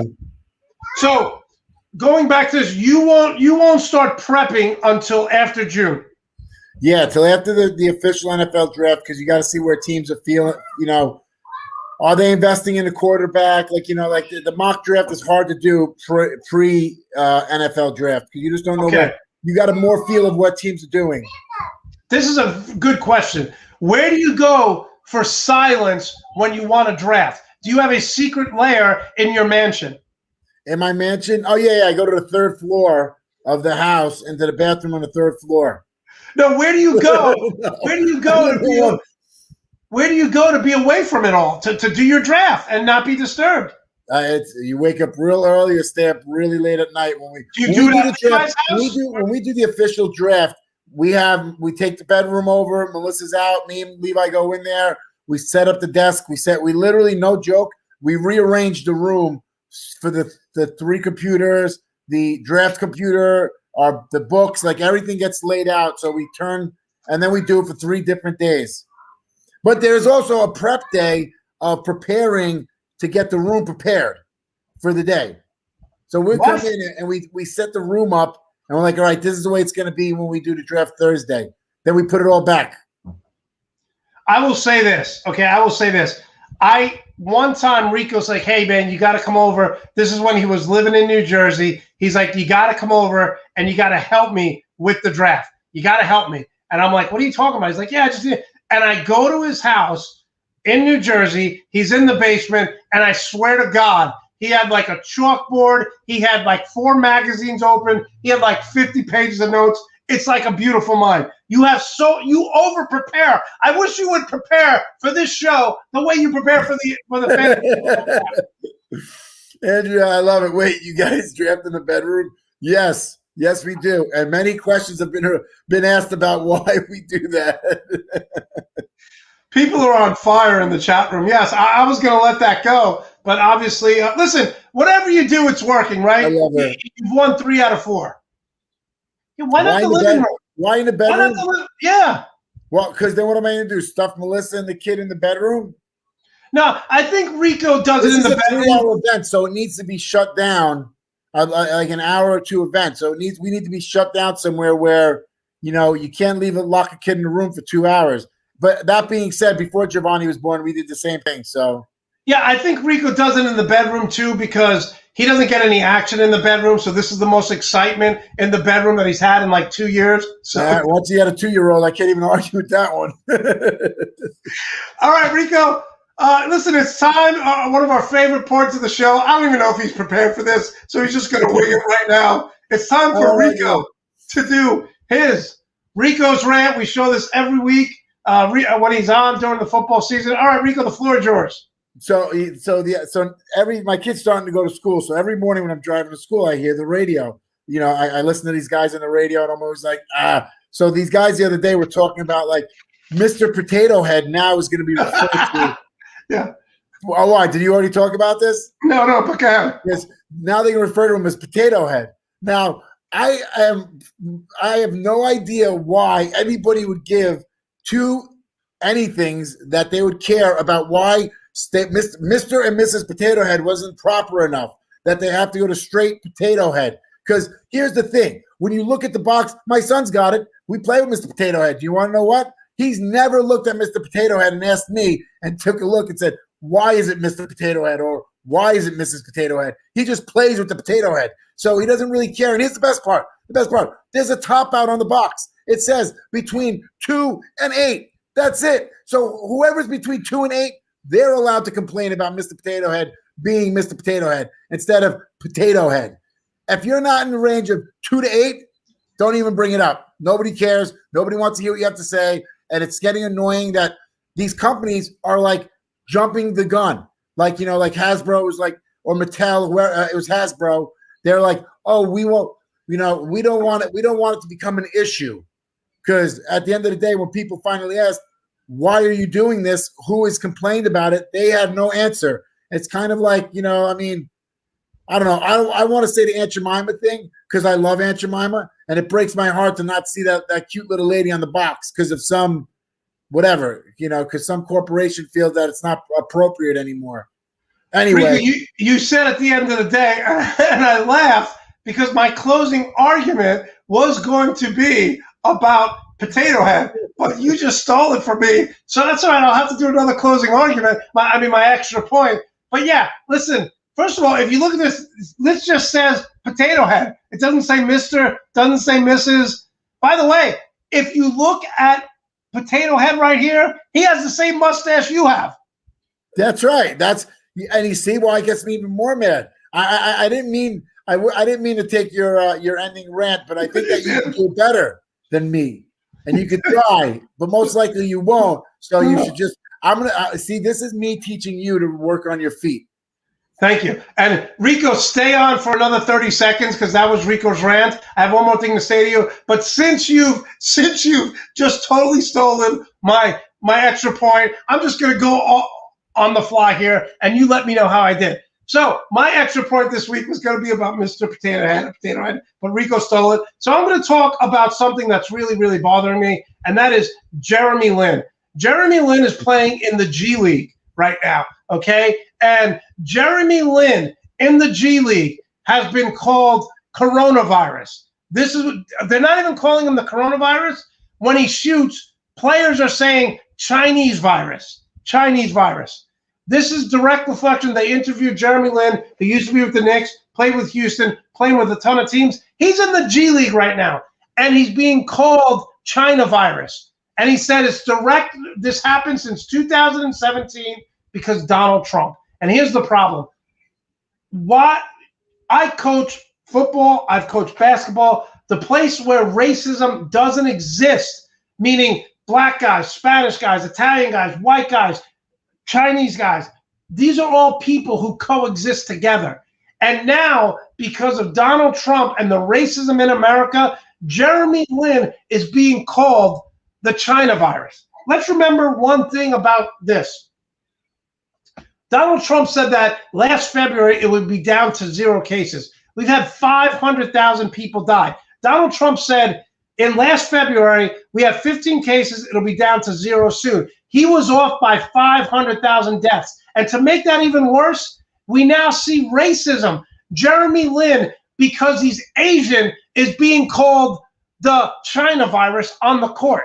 This is I gotta tell you, you gotta have a pair on you, because that guy will slap the crap out of me. You see the size of those guns he's got? I mean, it's one thing if you're making fun of somebody smaller than you, but if you're saying something like that to a guy his size, I'm surprised he just doesn't. Yeah, but my point is, racism is out of control. We are not black. Yes. We are not white. We are all human beings. I joke around and I said, hey, in the NBA, you never see someone say, hey, coach, put Nunzio in to shoot the three. But you know what? If I want fresh mozzarella, I'm going to Rico. If I want my gravel, my tar, my driveway fresh gravel, I'm going to your construction company. There's some, it's really bad lately.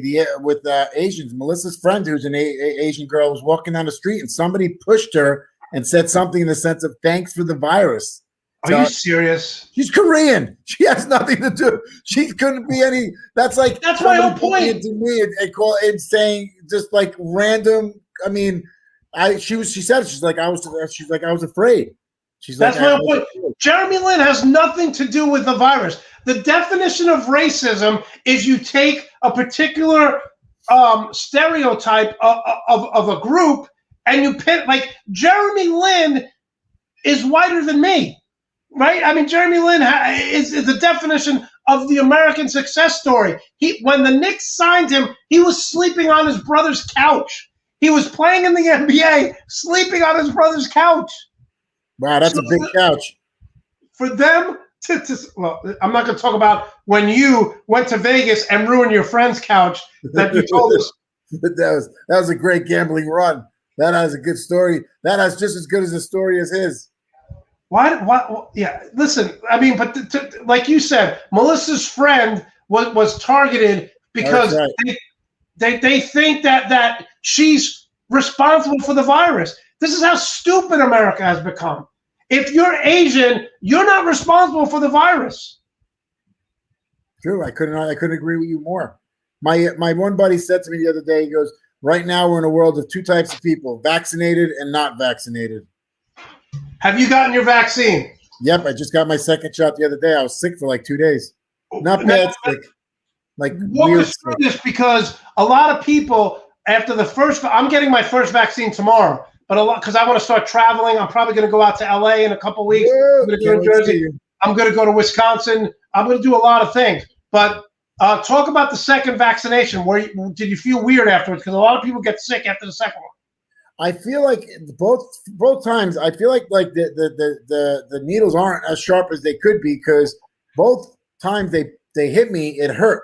Like both times they hit me in the arm, it hurt. But also. Well, Rico, your body has also developed a sense of atrophy since you've been quarantined. You don't work out. You sit on the couch. So with your body, the atrophy is set in.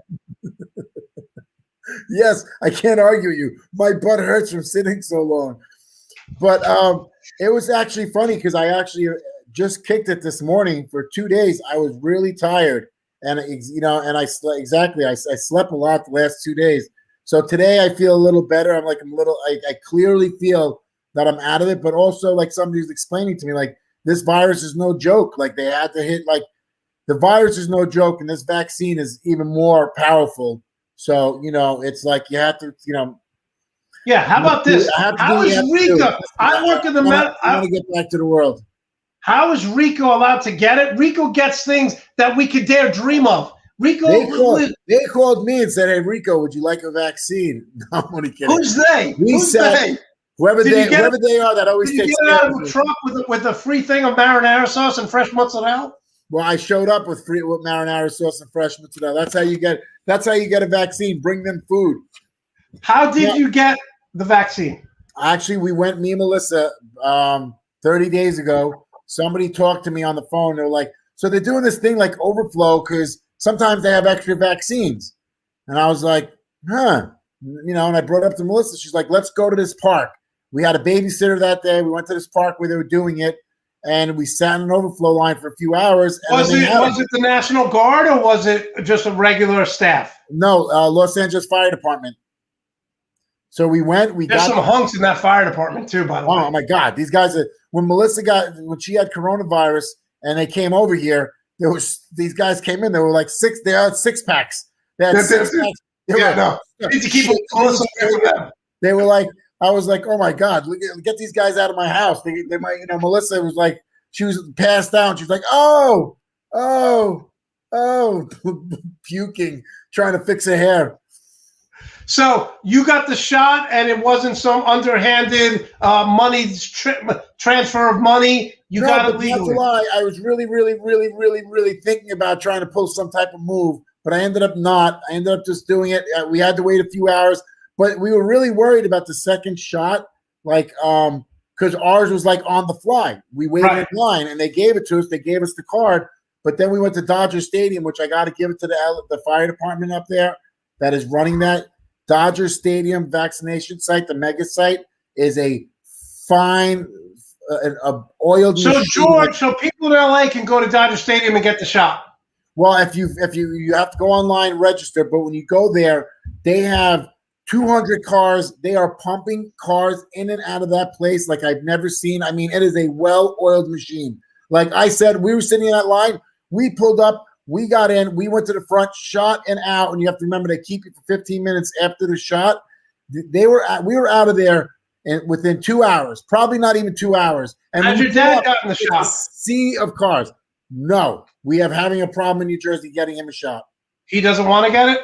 He wants to. We just can't. We can't. I put him on 10 lists. And what about your sister? She gets hers next week because she's an educator. First shot or second? First. Okay. Okay. How about your parents? Everybody there get them yet? This is all work. We're in Florida, Rico, so it's a disaster. So, well, I thought that people were flying down to Florida to get them. Nobody wants to take one to Florida. There should be plenty. The only reason, yeah, that's true. The only reason I'm going tomorrow, the only reason where I'm getting it because I work in the medical field and I'm a pharmacy tech, so I might be able to get it tomorrow. The last time I went, they sent me away. Wow, you know what? I don't think I would have accepted being sent away for a vaccine. Well, I don't know. I actually almost got arrested because I said, you guys are the National Guard. I said, you're rent-a-cops. You don't belong here. I live in Florida. I need to get my shot. I see my parents all the time. They're 75 years old. I said, I've had 6 people at my job get it. 1 person was hospitalized. You need to give me the shot. They said, you need to leave before we call the cops. And I said, that's how pathetic you are because you can't even arrest me yourself. That's it. You can't even arrest me. That's how you're like me. We can't arrest each other. I was worried. We sat in that line when we got up for that. I was worried. I had a whole story in my head. This fight, this battle I was going to have for my second shot. I pulled up. I gave it to the girl. She was like, "Okay, great. They'll be right with you." Somebody came up, popped me. They waited 15 minutes. So you were ready to confront them, and nothing happened. I had a whole storyline. I had everything ready to go. What was your story going to be? Well, I can't remember it, but it was definitely going to be like, it was a like I was going to it was, let's just say it was going to have a lot of lies in it, my story, but it was planned out. If you're going to tell a lie, make sure you've said it a few times out loud. Rico, you're like George Costanza. When someone says, I'm living a lie, you say, just one? I'm living like 50. You got to be honest with yourself sometimes.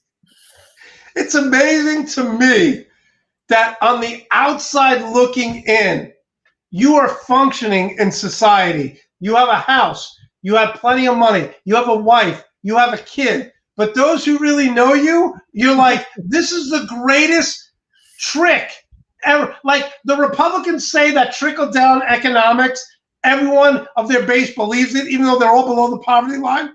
The fact that you have a wife, a kid, and a house is the greatest trick ever perpetrated on American history. Your life story should be sold to Netflix. I got to tell you, I can't argue. Sometimes I say to myself, what's that song? This is not my beautiful life. Remember? I've been very fortunate in a lot of ways. But you know what, Monte? Like you say, it's definitely the work and being at the right place at the right time. But if you're at the right place at the right time and you don't have the work behind you, it's worthless. See, I'm torn because I have so much respect for Melissa as a person. She's giving, she's charitable, she's a great mom. But yet she picked you, so I'm torn. I'm like, how does that happen? You know what she did the other day? In LA, we have recycling bins, and and I get it. Everybody's got to hustle. And the guy was outside going through the recycling bin, like they have their truck, they pick up the bottles. Yeah, they make money off that. They make. There are people. I know this one guy who was laid off from the DPW, and he started going around taking recyclables out of people's garbage, and that's how he made money. Yeah, so that's what they were doing. But Melissa went outside and handed the lady like $50. Charitable. I say this all the time. If Rico didn't have his family, his sister, and his wife, he would be so unbearable to deal with because in every way he's a rich Republican who despises poor people. In every way. I had to pay my taxes this year. My friend said to me, he goes, just look at it this way, because I could not believe how much in taxes I had to pay this year. He said, just look at it this way. It's the lowest it's been in years. And you can thank the Republicans. And I looked at him, I said, are you out of your mind? I said, the fact that even came out of your, like he said it, like he slipped. He was a closet case Republican in Los Angeles. So are you. Said, no. You sound like Melissa and everybody else I know. Okay. Rico, so if everyone you know is saying that that's who you are, isn't that who you are? No, because they don't know who I am. They think they do. She's my wife. She doesn't know who I am. You're gonna get in trouble with that. Did I tell you when I voted? She took my absentee ballot to double check that I voted for Biden. She took it. She goes, "Give it to me." I said, "What?" I'm about to close. She goes, "Give me that ballot right now." She said to me, "She goes, I'm proud of you." That's what she said. That's what she said. Yeah, she said, "I'm proud of you." I don't know why people think I'm Republican. I would never vote for that type. Even if I believed everything they believed, which you do, way I could vote. Which you do. How I do. Okay, I'm going to end with this. Enrico, we love having you on. We'll see you on in a couple weeks. Thank you for taking the. I say this all the time. If you ever watch the movie The Outsiders, Patrick Swayze stars as the leader of the Greasers, and there's a scene in the movie where Emilio Estevez. First of all, look at the talent here: Rob Lowe, Matt Dillon, Tom Cruise, C. Thomas Howell, Ralph Macchio. By the way, season 4, they just started to do the table read, Rico. So season 4 will be out quicker for Cobra Kai than we expected, and obviously Emilio Estevez. But right here, Patrick Swayze is the leader of the Greasers, and they say, if it wasn't for us, he would be a Soch. And that's it. The only thing that keeps Rico from being a Republican is his wife, his sister. Hey, I think his dad might even be a Republican, right? Is his dad No, he's not. He might be. I ain't gonna lie. He might be. I might have seen a red hat somewhere in my house. I don't know. I can't deny. What is it? I can't deny nor. You're not confirm nor deny. Yeah, I cannot confirm nor deny that comment. The only thing that keeps Rico from I don't even consider Rico to be, we're not close friends. I consider Levi. Well, Rico, you texted me the other day and you basically said, hey, man, talk to you in September. Well, I just like to keep it honest. I mean, I listen to you. I watch the show. It's kind of like we already have a connection when I'm watching the show because you are very engaging. You do make people feel a part of the show. Yes, Not and one of the reasons I need to call you. What? Rico, we have the most superficial relationship. I'm using you, so someday you take me to the next level. You're using me because when I'm on ESPN or Fox, you're going to have a huge payday coming. So I get it. I'm honest. Listen, we both know what we're doing here. That's why it works so well. That's why we work so well. And by the way, don't ever say Melissa pays attention to me. She has no. If I walked past Melissa on the street, she wouldn't even know who I was.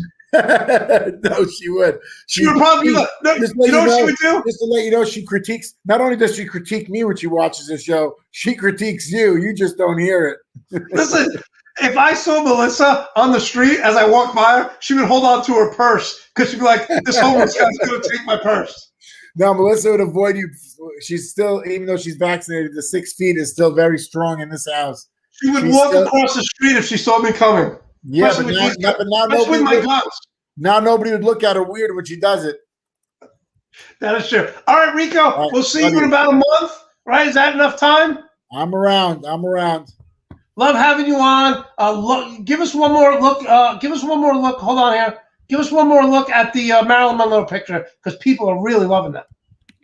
Wow, that's really nice. It is. It's her very first time on set. Literally, it says on the card, if you look at it, it says the girl. Final question for me. For me, the most beautiful woman on the planet is Jennifer Gardner and Farrah Fawcett. Would you say that Farrah Fawcett was more beautiful than Marilyn Monroe? In her day, yes. I think Marilyn Monroe was, even though she fits my profile of being such a mess, Farrah Fawcett, of course, easy, I think. I mean, to me, Farrah Fawcett was just like, stunning. She was every teenager's dream. And the only problem with Farrah Fawcett is she just couldn't act. She was a terrible actress. Terrible actors. But but look at her. Marilyn Monroe was every grown man's dream. Farrah Fawcett was every teenager's dream.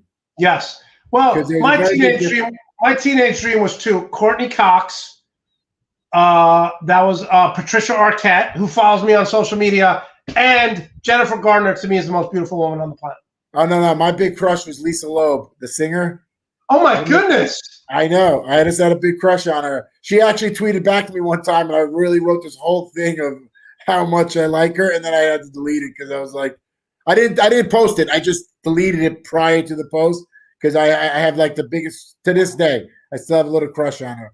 Did she block you and say, listen, I don't know if I could get a restraining order on Twitter, but I would get one if that was the case? I did get one of those warnings that I can't follow her. No. I mean, Jennifer Gardner, right? Stunning. And you said, why Lisa Loeb? What? I don't know. I just like her music, and I don't know. It was a teenage, not even a teenage thing. Yeah, it was like my late teens. And I don't know. She I don't want to compare it. She was a one-hit wonder, right? She had that song "You Say." No, she had a few songs.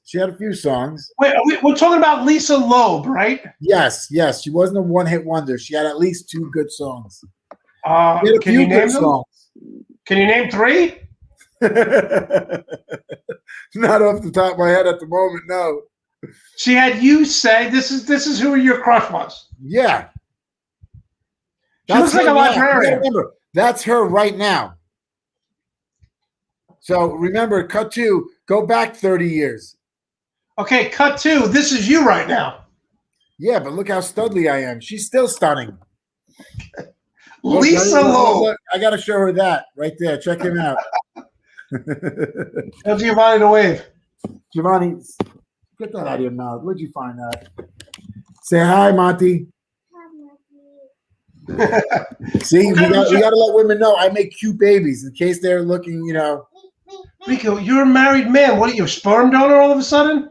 I would love to be. Wouldn't that be great? I'm ending it right there. Rico, thanks so much. Thanks so much for coming on. Love having you on. We'll see you in a couple weeks. Later, bro. All right, I want to thank everyone.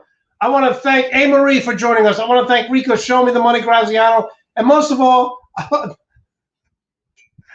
no, I would not have dated Marilyn Monroe because I don't like blondes. How about that? I like dark-haired women.